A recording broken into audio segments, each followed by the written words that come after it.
Hey, I'm Jeff, and I make music with my brother. Hi, I'm Jonathan, and I also make music with my brother. Together, we are Ekko Sidetrack, and we make music that sounds like this. And this. And even this. This podcast is about music, creativity, and everything in between. Welcome to A Band Apart with Ekko and Sidetrack. Jeff isn't here today's episode, so I'm joined by a fill-in, aka ShockOne, aka Thomas K. Thomas Crowell. Thomas Crowell. Yep. Carl, we were having a conversation before downstairs when I came down and asked you to do the podcast. While I was in the middle of, doing my job making music. Yeah, well, this is part of your job too. Yeah. Kind of. You're not getting paid for this. Hell no. I don't get paid to make music, huh? Technically not. But would you want to continue the conversation we're having? Oh, yeah.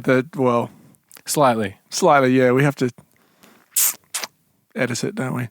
Well, I'm not going to edit this. I'm going to literally yeah.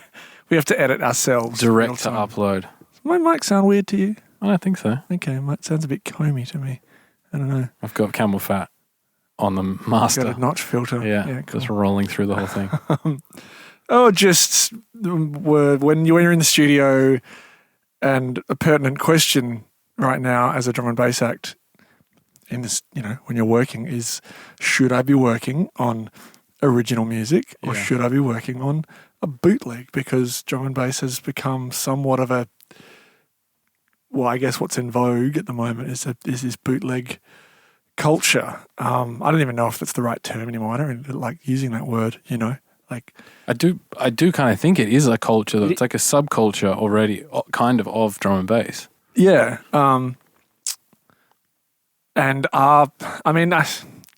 These are all kind of like,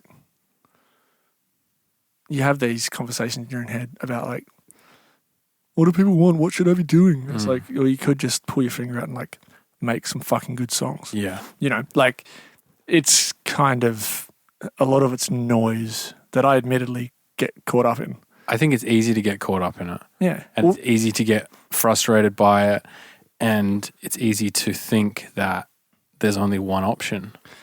Well, and it's you can't be blamed entirely because like when you're doing a set and like the things that are going off are like bootlegs of things, and then you play, and even to the point of like things that are being played, what's on radio and stuff. And it's like, you could talk, it's like TikTok culture and all this stuff. And it's like, audiences want new original ideas, or do they just want things they know repackaged again and again and again and again? And like, I'm not going to be on like a, some kind of high horse saying like, I'm so aware of not being that guy, being like, it should be this way, it should be that way, I don't think it should really be anyway. I've done bootlegs. I'll continue to do bootlegs. And I'll also continue to do original music. We've both benefited from doing bootlegs. Yeah. And I think it's almost like the grass is greener on the other side scenario. When you're, we're releasing our debut album and we're releasing original music at the moment and like single 1, single 2, single 3, single 4. And when you're in that mode, thinking about bootlegs and the popularity of bootlegs is a bit annoying because you want your original stuff to cut through. But then people always ask about our bootlegs. Or people always ask about... That's kind of that's probably what brought you guys into the fore more than anything was your flume. Absolutely. And then you find yourself chasing that dragon. Yeah. Which is kind of fucked. Yeah, exactly. But then, like you said, like when you play a set, the songs that go off are the songs that either are bootlegs or big remixes. And it stands to reason. Like they're known. And you can then... And it's a really tempting little, like it's easy. If you're like, I'm going to look for the quickest, sitting in a studio, you've got a blank DAW. Yeah.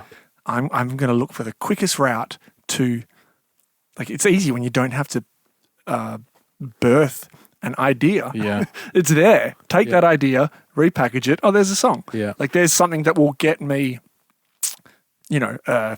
Along. likes, content, Yeah. all this stuff. And it's like, is it, I guess, if I put on my self-righteous artist hat, you're like, well, am I making like art? Is it as fulfilling? Like, hell no. Well, it depends if you want what you want to do as an artist. Like if as an artist you want to write original music and you want to become a better songwriter and you want to hone that craft, then probably not. Yeah, exactly. Because really, doing a bootleg is circumventing the most difficult part about producing music, Exactly, and which that's is why it's tempting. songwriting. This is why it's so tempting. Because it's fucking hard Yeah. to, I mean, like we've tried to rewrite and repackage the Flume bootleg a couple of times. I've watched you. And I've watched you kind of fail a couple of times. yeah, and it always comes down to like where that song is just a really great song and we're not as good at songwriting. Yeah. And that balance on like good songwriting is a balance between simplicity and slight experimentation mixed with, Yeah. something you already know. Like it is almost like not necessarily bootleggy, but there's something about a certain chord progression or a certain key or certain notes that everyone uses that is aesthetically pleasing. You know what I find funny when you find yourself in that realm is like the Rick Rubin book. We both, speaks to this a bit, where it's like you can have these things like, and your Flume thing, where it's like on paper this works. You take this chord progression on paper, this all works, yet it leaves me feeling flat. Yeah. And then when you do, when you have the genesis of something, dare I say it, brilliant, like a really good original idea, and it does cut through, and that's really hard, and it takes time, which we are ever more not afforded as artists. Yeah, absolutely. And like I feel I am always time poor. And I always feel this constant thing of like, oh, fuck, I'm behind the eight ball. Like, Yeah. And I feel like these external pressures forcing me to be a content factory rather than an artist, which is like every artist on the planet is subject to that. And I would say that's more of an issue than the bootleg. Yeah, I think they're related to each other. Yeah. But what I find interesting though, and what I think is magic about good original music is when you do get that combination of like, you can't even put your finger on why it is so special, but you know what I mean? Like, and you can have the thing where on paper this you're working on something, you're like, why isn't this as good as that thing? Yeah. This you look at it's got the chords, it's got this thing, it's got that, but it just doesn't do it. And then you stumble upon something that does do it, and you're like, why can't I do that quickly every time? But it's just not the way, for me at least. I have to fucking go down the rabbit warren and, drive myself crazy essentially to find something that, like the diamond. I think we work in a similar way. And maybe we work in that way because we learnt it off you to some degree. Yeah, I could be guilty of that, yeah. But like, I think there's something innately in my head that sometimes shies away from the most simple. Is your mic okay? Wait, that's better. I think does that switch change the cardioid pattern? Like Hey, it's an la la EQ. la la la la la. I think it's an EQ. Sounds better there. I Okay. think, in the middle. There's definitely like a part of me that doesn't go the most simple route, that wants to go complicated straight away, or like It's complicated. I don't know. I think it's, for me, I look at it like linear, working in this linearly, rather than like I can't do it. Yeah. I wish I could start one idea and go, yeah, this is good, and finish it. Yeah. I can't. I start one idea, and for all the promise it has, I end up somewhere else that is better. But you've seen how many projects I have that that have been sitting there, and I'm like, I'm going to finish it, and then I go back to it, and it turns into something else again. Like, But yeah, I mean, I would say this is such like a ADD tangential conversation already. You're along for the ride, listeners. Yeah. So like, I think it's pretty analogous to our creative process. yeah, exactly. Exactly. I think we both go through a stage with our songwriting where we have the initial idea and you could stop there and that's good. But then we go, it just needs a little bit something more, like something else. Mm-hmm. And then we go so far off the path that we lose the initial idea and we kind of like meander around here for a while and then end up coming back and alternating the original idea a little bit or being completely different from the original idea. And I think sometimes the key is whatever that initial spark was, stick with that. It can be that simple. And leave it, because I mix up complicated and good. I put them in the same realm sometimes. Even those chords, you came in today and I was having some trouble with some chords and you're like, just do this. This is such a linear way to figure out what the chords are. And you said I hear harmony rather than what did you say? The fundamental chord. Yeah. I don't know. I think I want a finished product way sooner than the simplest form. Yeah. And whereas going for the simple solution rather can sometimes lead you to the finished product quicker than going complicated. Easier said than done, though. Yeah. Like, just because it's simple doesn't mean it's easy. No, that's the thing. Like, because I suffer the same thing. But then also that's how you innovate. Yeah. Because I have so many ideas that just get thrown on the pile and they're fine, but they don't excite me because they're not doing something that I haven't done before. But like from a commercial point of view, that is completely not good. Yeah. But from my personal artistic fulfillment, and lo and behold, that's what the audience responds to. Yeah. I've learned that my audience responds when I'm excited. When I'm excited about a song and I'm like, yeah, I've pushed my envelope a little bit, they're the ones that connect. And when I rest on my laurels and do paint by numbers music, no one cares. No one cares. Yeah. Like, all right, well that I've literally done like experiments where I'm like, I am going to purposely write something that's derivative of either myself, my past self, or someone else, or it sounds like it just fits in a box and it goes out into the world, and your audience goes, yeah, it's not bad. Yeah. And you're like, okay, cool. I just proved to myself to trust my instinct that my audience, at least, likes it when I try to innovate, try to push the envelope, and that doesn't equate to a song out every 2 weeks. No. Because you need time for that gestation to happen. You need time to experiment. Yeah.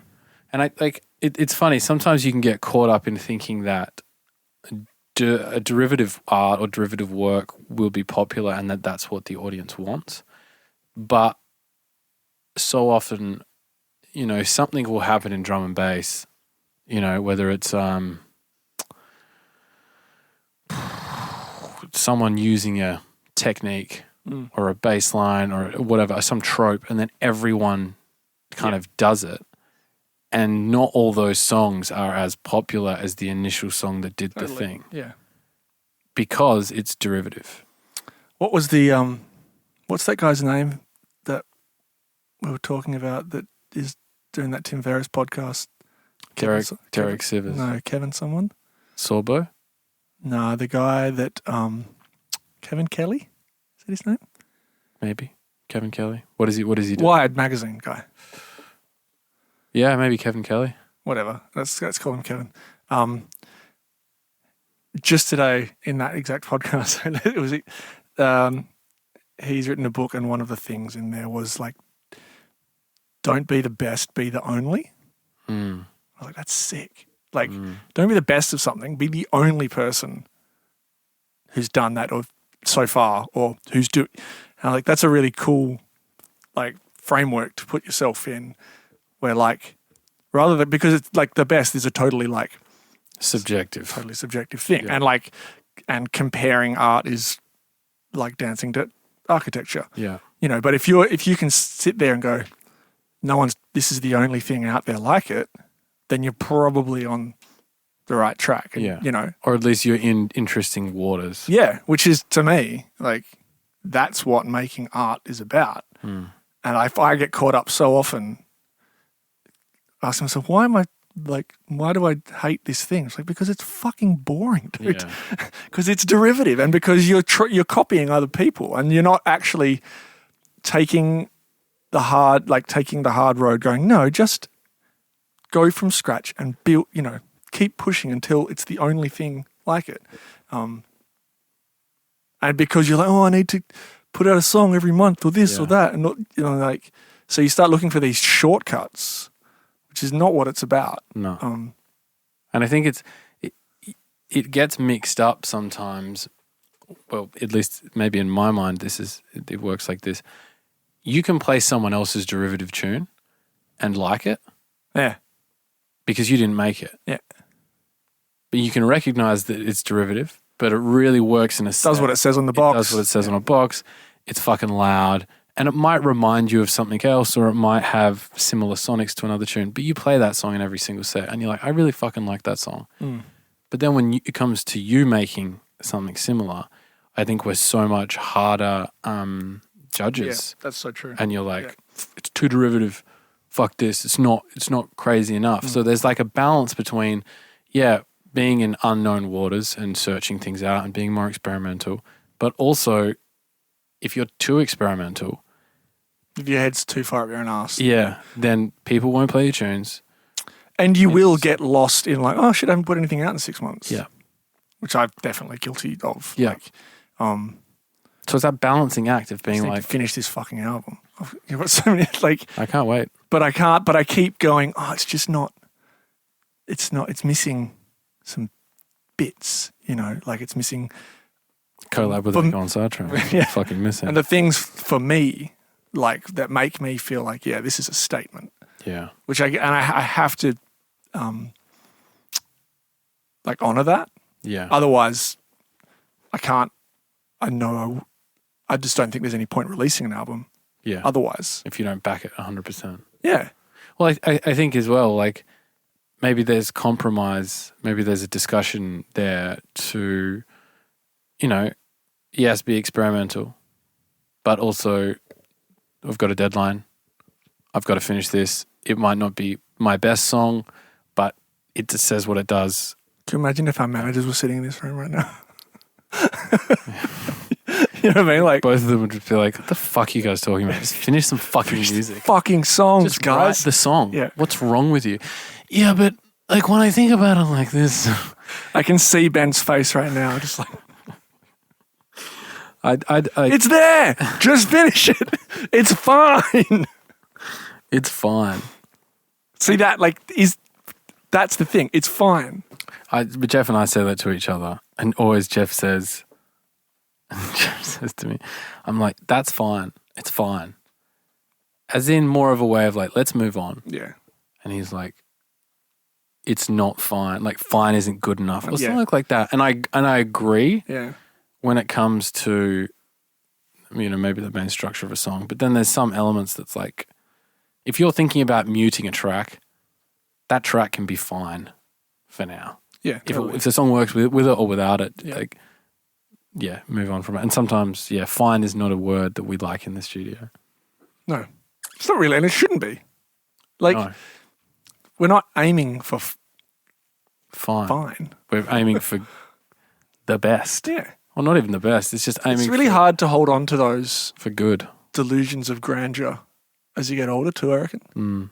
Like, when I was working on Universus, I was a deluded individual, Like, you have these things, I'm going to write. As you get older, you kind of get more realistic about where you sit in the industry, in the world, your strengths, your weaknesses.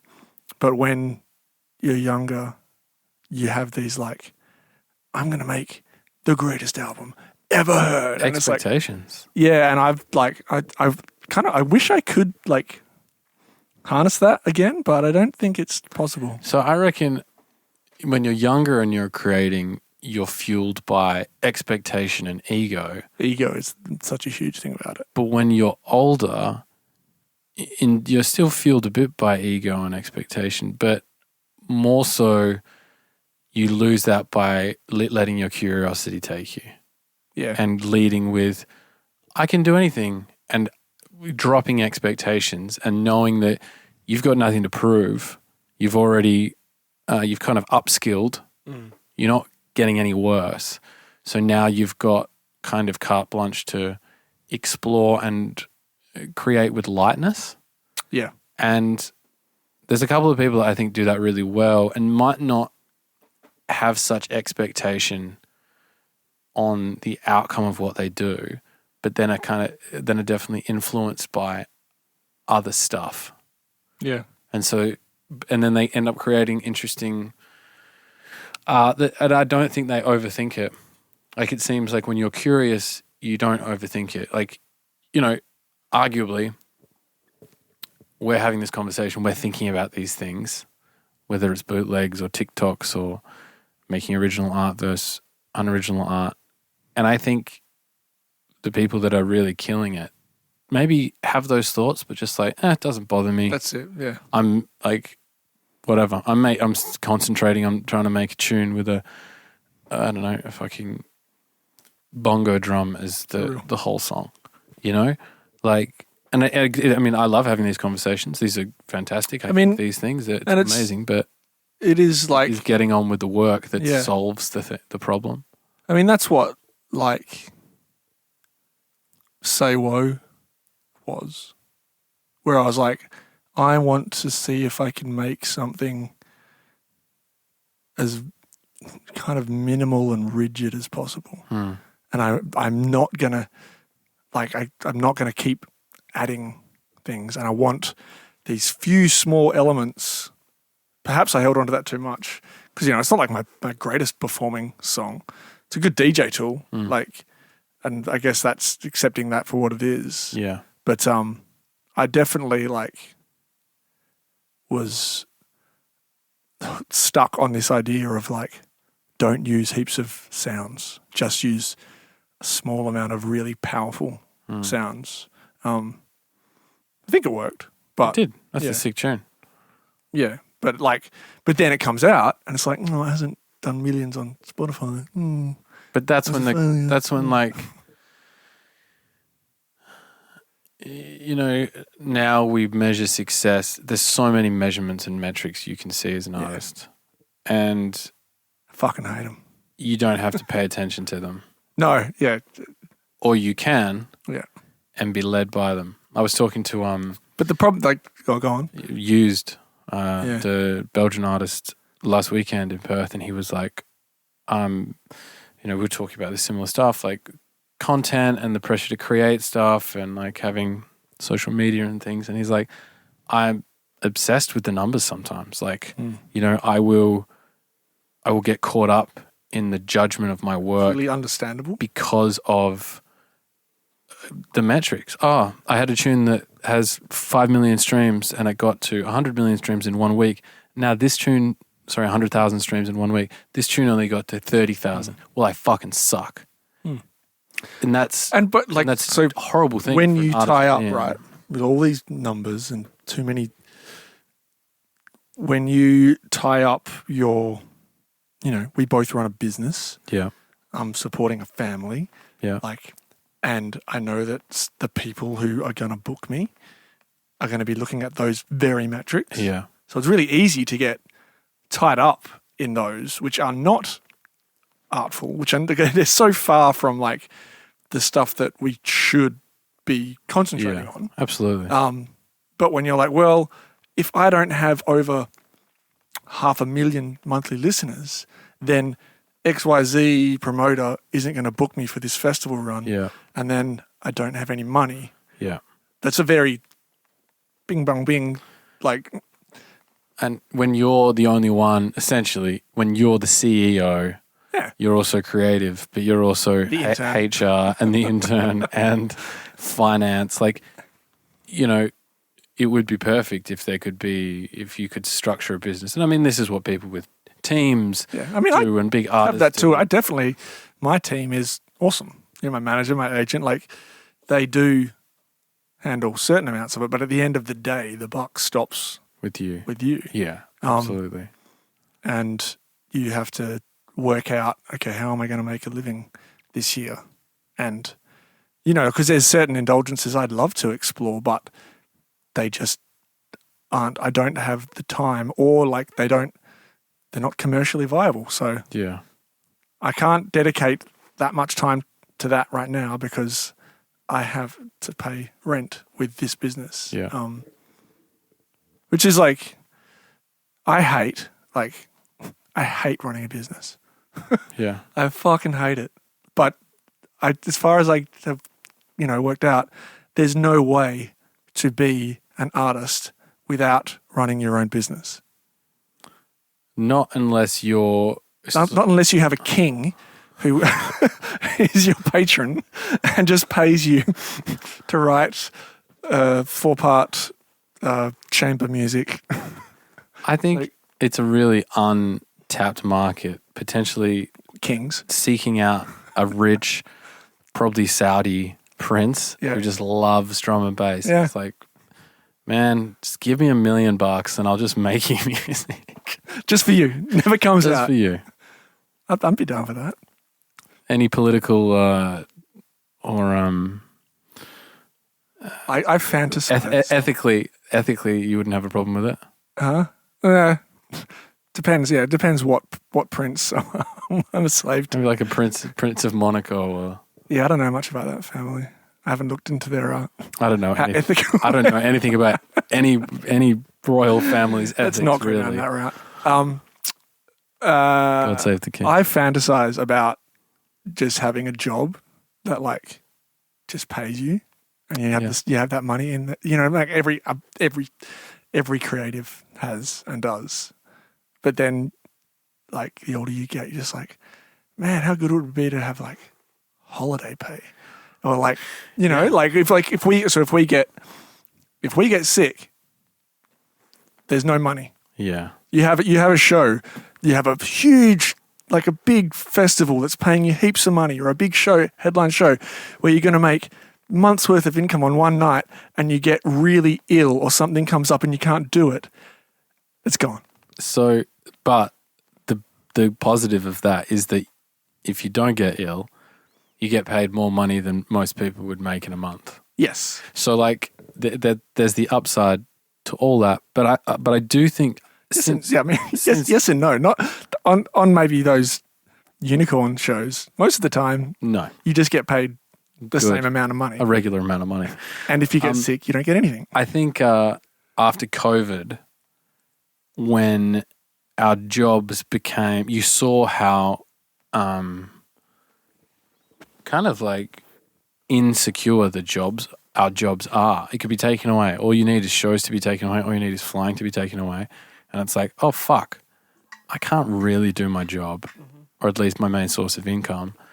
I think after that, all artists I talk to have a heightened sense of like, fuck, like this can be taken away. I don't think we knew that before. I think we were a bit naive or just like, this is awesome, woo. But now, everyone I talk to, so many people I talk to, the conversations are always about security and like how can we diversify income streams and be relying on touring and make a stronger foundation for the business, because we're all kind of like in this rocky business. Have you discussed your Patreon idea publicly yet? Or no?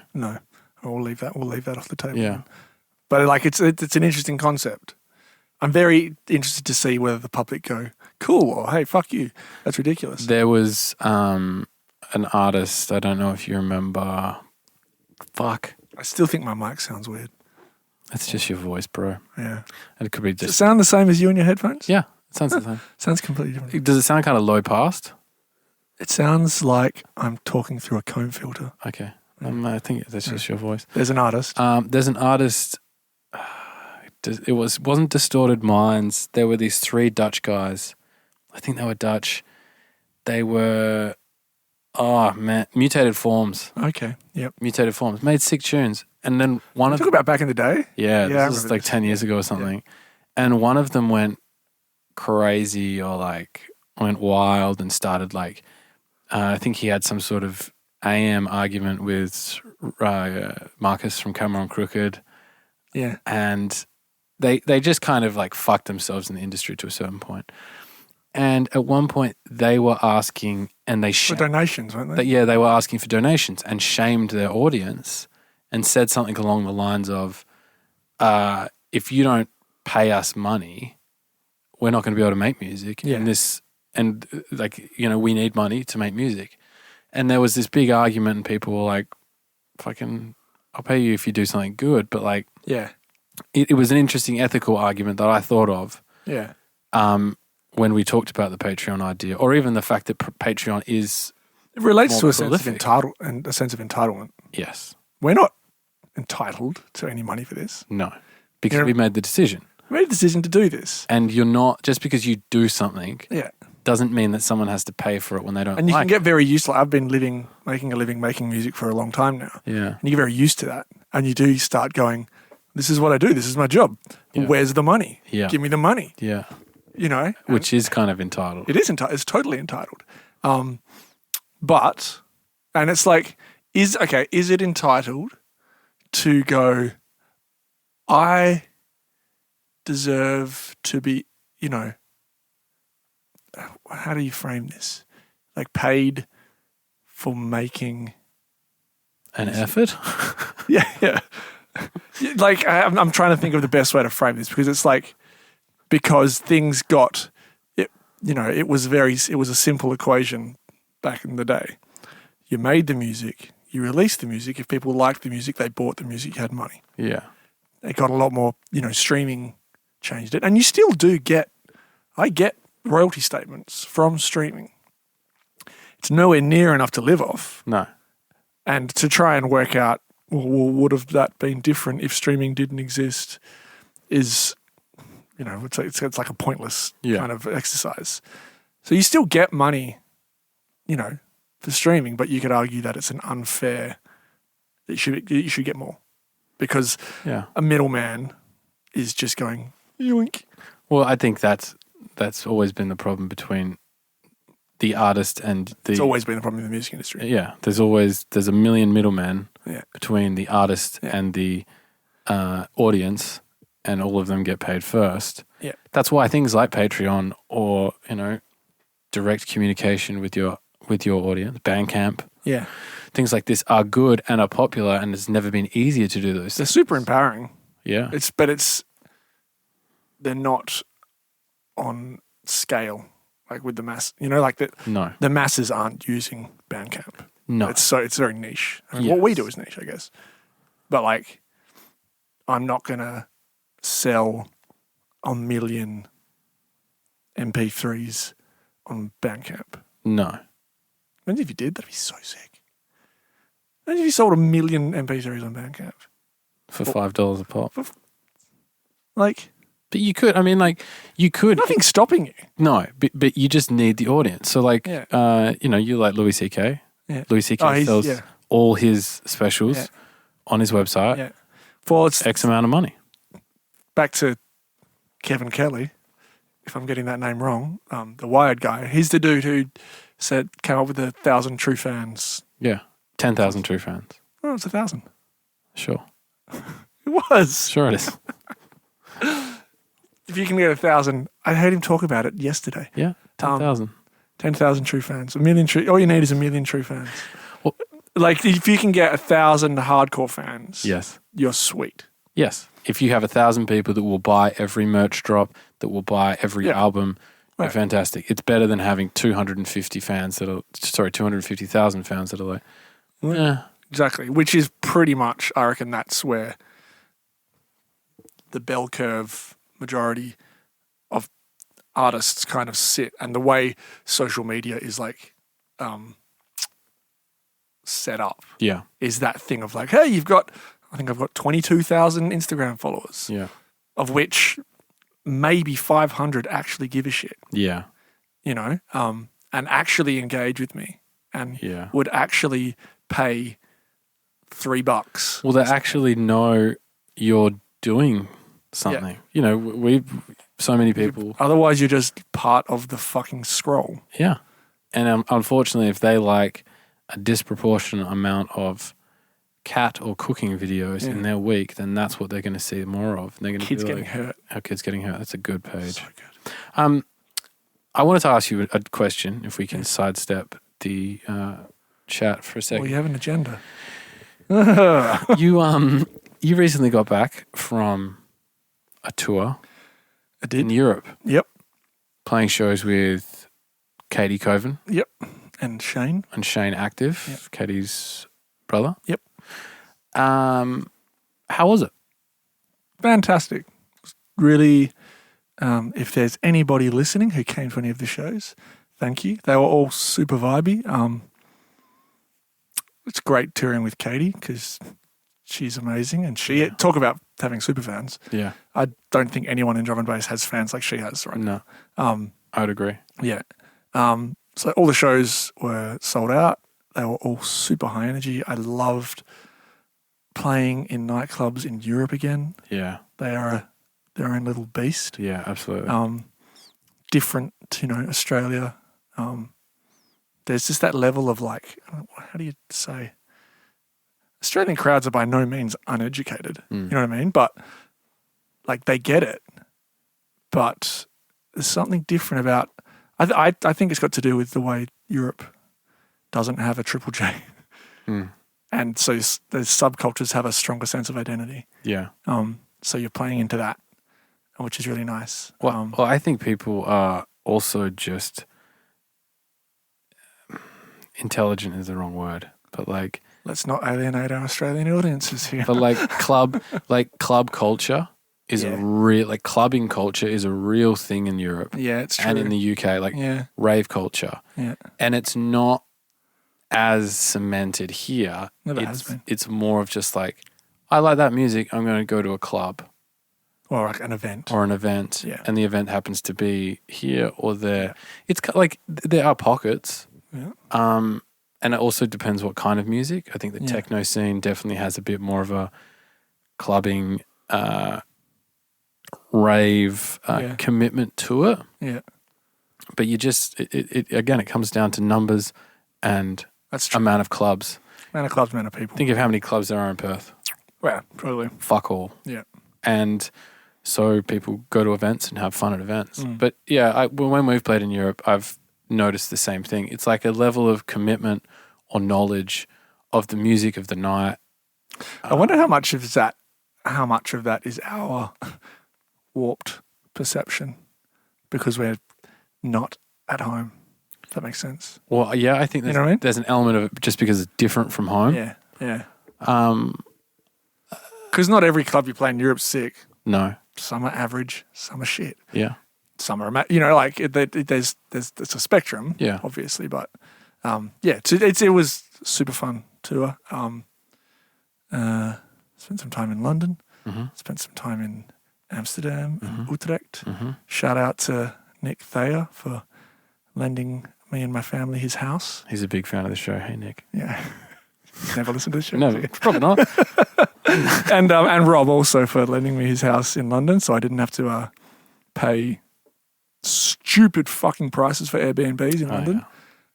It's so expensive. London is dead for me. I'm going to have it on record. Yeah.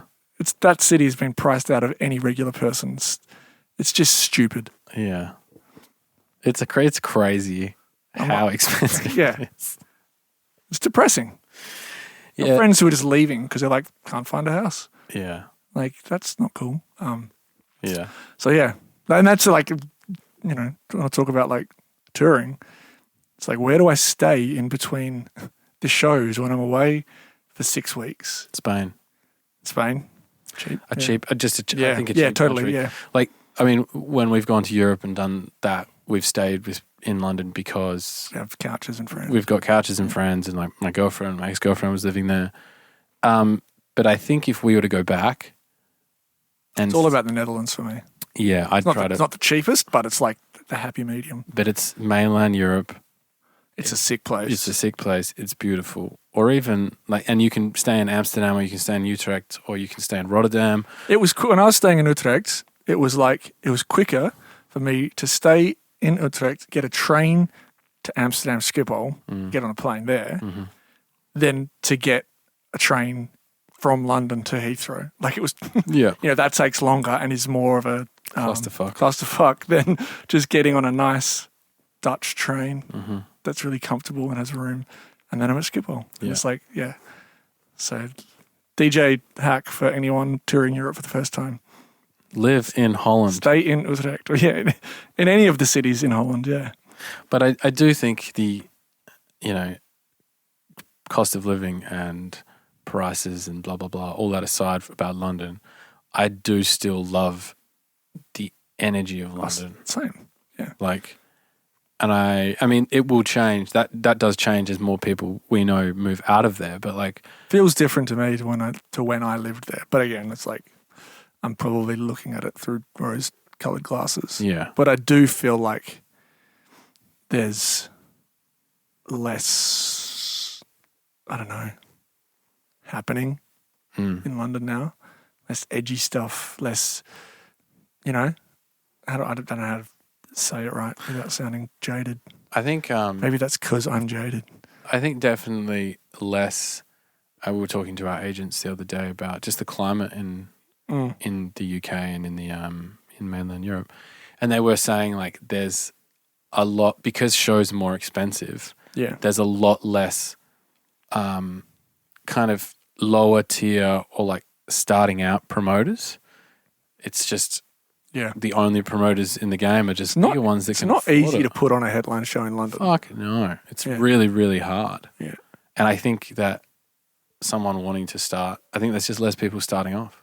Yeah. And so there's the big shows that happen, there's Printworks, there's Studio 388 or 338 or whatever. That is. And then festivals and that kind of thing. But those smaller club shows are just so fucking hard to do. Mm. And it's a pity. Yeah, I mean, I'm sure they still happen. I don't know. They do. Fuck all. But from what I see, it's bigger shows happening. I know that if I tried to do a headline show myself in London, I think I would struggle to even get a venue. Yeah. Or get a promoter to agree to partner with me. Yeah. To do it, because it's just not worth our time. I reckon you could do all right. Yeah. I mean, we have looked at it. What if we did one together? Yeah. Get, Colours maybe. Hoxton? Colours is sick. Colours is Hoxton. Yeah. Colours is where we played at Freddie's 1991 show. That was sick. Good little room. Yeah, dope little room. They exist, but even getting in there is not that easy. Mm. It's not like Fred's a small starting out artist. No. Yeah. It's a really interesting thing when you see certain artists. Man, we're fucking going all over the place. We just rant and rant and rant. We do. It's not even. What I was going to say is so not interesting. I'm just not going to say it. You just bailed out on it halfway through. I'm fucking bored by this. I am boring myself. I am leaving this conversation. Fuck, that's good.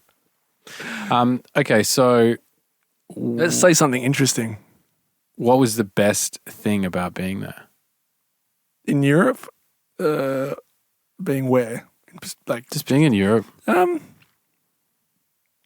The best thing about being... Because you kind of got to do it's always nice when you do a run in Europe when you haven't been... a run of good shows which are are going to be full. Yeah, because that... The best thing about this run was that I had Katie to sell all the tickets. And I just got to go in to play these full clubs. Thanks, Coven. That was great. I mean, honestly, from a person, the best thing about was this the group of people I was touring with. Yeah. Having Katie, Shane, Jaden, the videographer, Jimmy, the manager. It was just a really wicked group of people. Yeah. Great shows. Great shows. It was just fun. Yeah. Catching trains with good people. Like that was the first time I'd met Shane. Yeah. We got on really well. Yeah. Making new friends. You know, like, you're like, oh yeah, I love this job. Yeah. This is sick. And just when you're on stage going, oh, this is where I belong. This Yeah. is, and I'm good at it. And people are responding. And you're like, there's this like, I think we living here in Perth, we don't get that every week. No. We don't get that constant positive feedback of like, oh yeah, there's purpose to what I do. We Yeah. sit here in this warehouse, And fucking think. or like, no wonder we fucking get lost down. Pontificate. Yeah. Like, because we can't play as frequently in this country. Yeah. And it's not like that's one I think that's one of the biggest things we struggle with, and I think we're not even conscious of it half the time. Yeah. Going to playing back to back with Delta Heavy and stuff last week. It was so much fun. It was so much fun, and you forget the audience is there. Yeah. And you also, you play tunes out and you're like, oh, this kind of doesn't work. Or this needs work. Like, Or this is fine. It just works. Or this is fine. It works.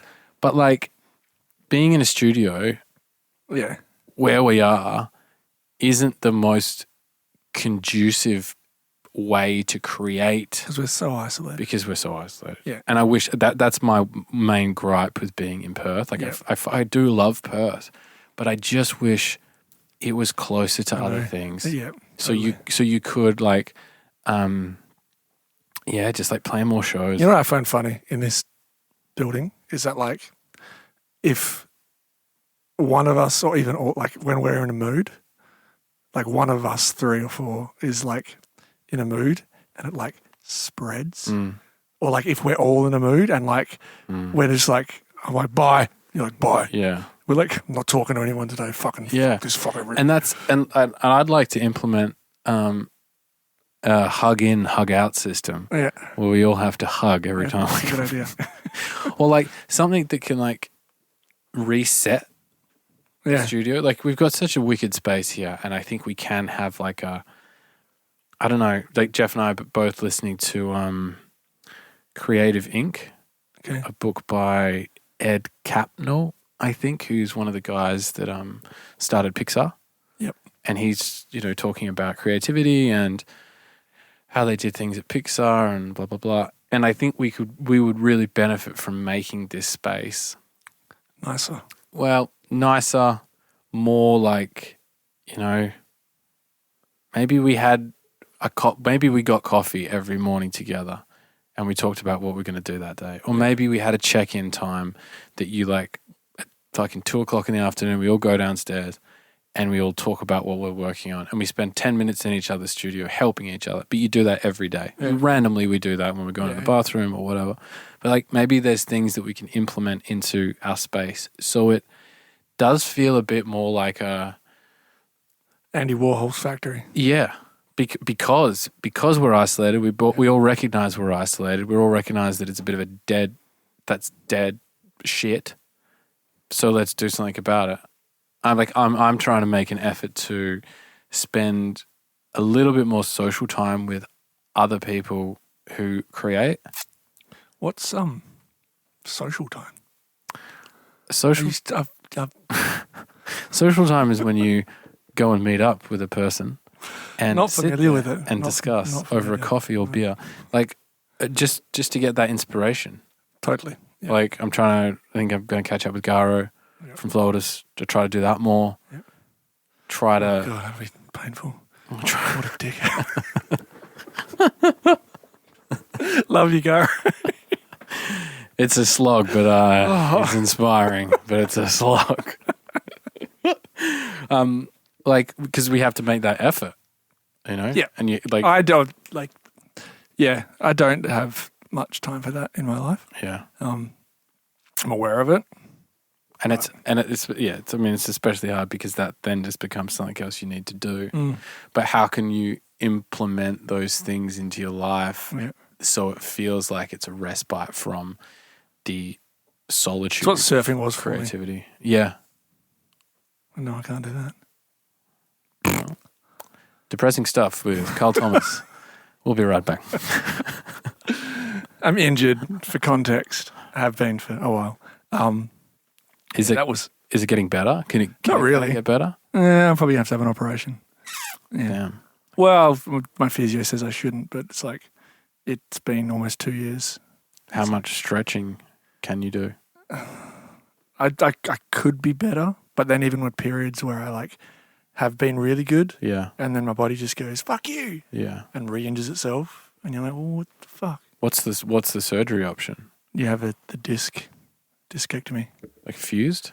No, not fusion. They just chop the piece of disc off that's like pushing on the nerve. Oh, Yeah.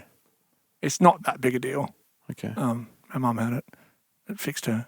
Okay. I'm on the waiting list because I don't have a spare $15,000 $15,000. to get it done privately because I don't have private hospital cover. And they wouldn't give it to me now without some insane premium, God because I damn. have a pre-existing condition. It's hard to get fixed up.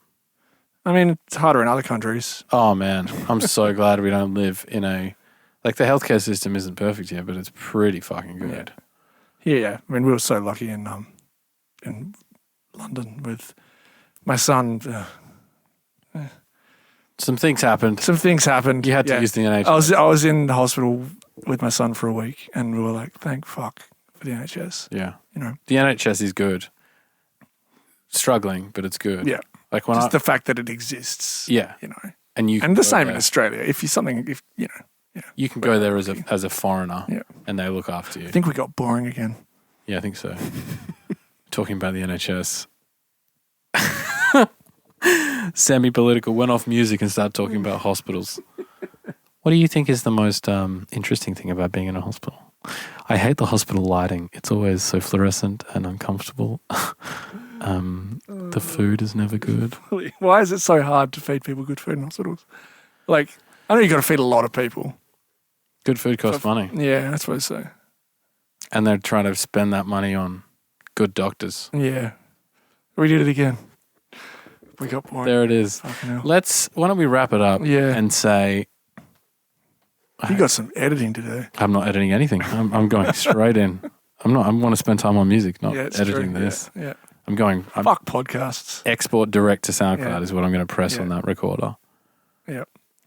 Maybe a bit of side chaining will go on. Do you have any final thoughts in memory of Jerry Springer, who died last week? We're going to do a final thought. You didn't know that. Really? Broke it to him live. Fucking hell. Did Jerry Springer die? Yeah. He shit. yeah, he trying to think of a funny way he died. I don't know how he died, but he's dead. Shit. I think Steve died with him as well. Not really, that's a joke. I'm not going to laugh at someone's death.